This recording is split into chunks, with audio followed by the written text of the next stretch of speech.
ពោតតែដាំក្នុងជាការខ្ញុំនេះគឺថាជាការដាំសាកល្បងមើលទេប៉ុន្តែបើចេញជាលទ្ធផលមកបានផ្លែធំមែន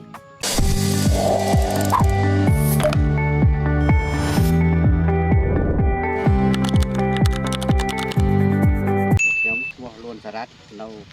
ស្រុកកន្លែងខេត្តសៀមរាបបានដាំក្រពោតពូជផ្អែមទឹកឃ្មុំថ្មីទាក់ទងនឹងការដាំក្រពូជនេះមានដំណោះល្អហើយដើមដងក៏លូតលាស់ល្អហើយដល់ពេលផ្លែក៏បានធំល្អដែរការប្រមូលផលដល់មានផ្លែធំការលក់ទៅទីផ្សារគឺថាមានតម្លៃទំហំនេះលក់ដែលស្ងោរឆ្អិនពី25រសជាតិក៏ផ្អែមឆ្ងាញ់អ្នកទិញអាចទទួលយកបានពោតតែដាំក្នុងចង្ការខ្ញុំនេះគឺថាជាការដាំសាកល្បងមើលទេប៉ុន្តែបើចេញជាលទ្ធផលមកបានផ្លែធំមែនសម្រាប់អ្នកទិញពោតនេះគឺថាតាមសម្រុកការគេថាត្រូវចិត្តអ្នកទិញសិនជាបងប្អូនណាត្រូវការចង់ដាំពោតផ្អែមនេះគឺថាជ្រើសរើសយកពូជក្រុមហ៊ុនពូជព្រួញនេះ